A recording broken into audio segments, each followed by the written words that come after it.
नमस्कार, मैं हूं नीलेश डावर, वॉइस ऑफ झाबुआ में आपका स्वागत है। मैं इस समय मौजूद हूं हमारे साथ अभी कांग्रेस के प्रत्याशी महेश पटेल जी उपस्थित है। हम इनसे अभी कुछ मुद्दों को लेकर के बात करेंगे। नमस्कार। आप अभी फील्ड में जा रहे हो अपने मुद्दों को लेकर के, आपको समर्थन कैसा मिल रहा है? मुझे हर गांव में, हर शहर में भारी समर्थन मिल रहा है। सभी युवाओं का, बुजुर्ग का, सभी का मुझे आशीर्वाद मिल रहा है। वर्तमान में अभी आपके संगठन से टूट करके सुलोचना रावत भारतीय जनता पार्टी में शामिल हुई। उन्होंने आरोप लगाया है कि संगठन पूरी तरह से तहस नहस हो चुका है कांग्रेस का। इसको आप किस नज़रिए से देखते हैं? सुलोचना रावत कांग्रेस ने 3 बार एमएलए बनाया, उनके ससुर को 6 बार बनाया, तो कांग्रेस ने उनको मान सम्मान दिया, राज्य मंत्री भी बनाया।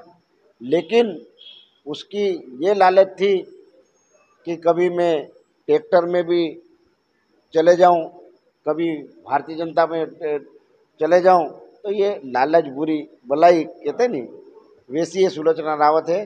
कोई उसकी लालच ही उसको ले डूबेगी। सर, अभी वर्तमान में सारे मुद्दे गायब होते जा रहे हैं। जैसे युवाओं के ऊपर रोजगार मांगने के लिए जब भोपाल गए थे, उनको उनके आवास तक पहुंचने से पहले ही लाठीचार्ज करके रोक दिया गया। वो मुद्दा गायब हो गया है। उसके ऊपर क्या आप रिएक्शन दो? हम ये मुद्दे हर गांव में जो बेरोजगार लोगों को, जो शिवराज सिंह चौहान ने जो एक हमारा अधिकार मांगने गए थे, वो कि 15 सालों से जो बेरोजगार थे युवा, जब कांग्रेस की सरकार 10 साल दिग्विजय सिंह की रही, तो पंचायती राज्य के माध्यम से ईजीएस, गुरुजी, पंचायत सचिव, आंगनवाड़ी कार्यकर्ता और ऐसी कई पंचायत के सरपंच लोगों ने भरा। जब से ये शिवराज सरकार 15 साल से आई, पूरे लोग बेरोजगार रहे और आज तक कोई नौकरी नहीं मिली। और जब शिवराज सिंह चौहान के पास ये मांगने गए, कहीं चोरी करने नहीं गए थे, डाका डालने नहीं गए थे, लेकिन शिवराज सिंह चौहान ने जो हमारे बेरोजगार युवाओं को इतना मारा, इतना बेमेरी से पीटा। आप लोगों ने भी वीडियो देखा होगा, सभी ने वीडियो देखा होगा। 1-1, 2-2 किलोमीटर तक भग के गए। हमारे अलीराजपुर जिले के, झाबुआ जिले के सभी युवा बेरोजगार गए थे। तो इसका मुद्दा हम जोर शोर से उठा रहे, और बिल्कुल ये इन्होंने गलत किया मामा ने। मान लो आप ये चुनाव जीत करके आते हैं विधानसभा में, सबसे बड़ी उपलब्धि इस विधानसभा क्षेत्र के लिए क्या हो सकती, क्या दोगे आप?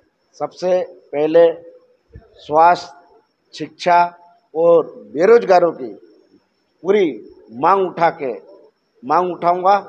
और मेरा जो शिवराज सिंह चौहान शिक्षा के मामले में, जो एक आदिवासी जिला है, आप भोपाल ले लो, होशंगाबाद ले लो, रायसेन ले लो, इंदौर ले लो, वहाँ स्कूलों में 10-10, 4-4, 5-5 टीचर हैं। लेकिन हमारे आदिवासी बच्चों के लिए ये नहीं चाहता कि बच्चे, हमारे आदिवासी बच्चे पढ़े, तो 300 स्कूल में 1-1 टीचर है और बाकी के कई स्कूलें बंद पड़ी। तो मेरा सबसे पहला मुद्दा ये रहेगा।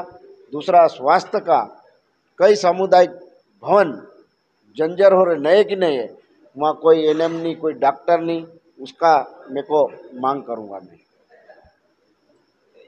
अलीराजपुर और जोबट दोनों विधानसभा में और झाबुआ भी अधिकतर बार यहाँ पे कांग्रेस ने राज किया है, दोनों विधानसभा में। फिर भी अलीराजपुर जिला देश का सबसे पिछड़ा जिला शिक्षा के क्षेत्र में आता है। वो कांग्रेस ने प्रयास क्यों नहीं किया उस समय? कांग्रेस ने बहुत प्रयास किया है। आज आप लोगों ने देखा होगा, हॉस्टल सुविधा, कई स्वास्थ्य केंद्र बने, कई जगह स्कूलें हुई, कॉलेज खुले। ये कांग्रेस की देन है। भारतीय जनता पार्टी बता देगी कि इनकी कौन सी देन है। और जो 523 स्कूल बनती, जब कांग्रेस शासन में, जब ईजीएस स्कूल लगती थी, इन्होंने बंद कर दी, तो ये कांग्रेस की तो उपलब्धि है कि कांग्रेस ने यहाँ बहुत कुछ किया। तालाब बड़े बड़े बनाए, फाटा डैम बनाए, दूसरे डैम बनाए, तालाब बनाए, लिफ्ट इरिगेशन करा। ये कांग्रेस की देन है। शिक्षा का स्तर ऊपर क्यों नहीं आया सर? सबसे आखिरी में क्यों है? 2000 जनगणना के अनुसार हम देखें तो 36.01 है। तो शिक्षा इस में भी सुधार हुआ है। कई हमारे यहाँ के युवा कलेक्टर भी बने, एसडीएम भी बने, एसडीओपी भी बने, कोई टीचर भी बना। शिक्षा का बिल्कुल गिरावट है, उसमें ध्यान देना जरूरी है। तो सबसे अधिक हम शिक्षा पे ही ध्यान देंगे कि हमारे जो आदिवासी हमारे समाज के बच्चे, उनको हम अधिक से अधिक पढ़ाने की कोशिश करेंगे, ताकि आने वाले समय में यह शिक्षा का सुधार हो। अलीराजपुर से आपने चुनाव लड़ा था, वहाँ पे आपको 2 बार तक हार का सामना करना पड़ा था। और जोबट को आप हम ग्रामीण क्षेत्रों में जाते हैं तो जनता बोलती है कि बाहरी उम्मीदवार है, तो आप उनसे क्या उम्मीद कर सकते हैं? मैं अलीराजपुर 2 बार हारा था। वो भारतीय जनता पार्टी की, जब 2003 में भारतीय जनता पार्टी की लहर थी, उसमें मैं हारा। और एक सेकंड चुनाव कुछ मेरा विवाद हुआ था प्रशासन से, तो हमारे को 24 घंटे पहले 25 लोगों को बंद कर दिया था, इसलिए हारा था। और बाहरी कह रहे हैं, मेरा बिल्कुल, मैं बाहरी नहीं हूँ, जोबट विधानसभा का हूँ। मेरा गांव बिल्कुल, और हमारा जो शमशान घाट भी जोबट विधानसभा में है। पूरी जमीन जायदाद हमारी उसी में है। बाहरी कहने वाला कौन कहता है? हमारा पिछला इंटरव्यू हुआ था सुलोचना रावत से, उन्होंने आरोप लगाया था कि बाहर से कांग्रेस बाहर से प्रत्याशी लाके जोबट में देती है, इसलिए उन्होंने कांग्रेस छोड़ दी है। सुलोचना रावत को भी मालूम है महेश पटेल बाहरी नहीं है, और मेरी जोबट विधानसभा मेरे घर से बिल्कुल लगी हुई है, और 24 घंटे मैं जोबट विधानसभा में ही रहता हूँ। धन्यवाद। आपने सुना जोबट के कांग्रेस प्रत्याशी महेश पटेल को, और इन्होंने सारे सवाल का खंडन किया है। ऐसी खबरों को देखने के लिए जुड़े रहिए वही सब झाबुआ नीलेश डावर के साथ।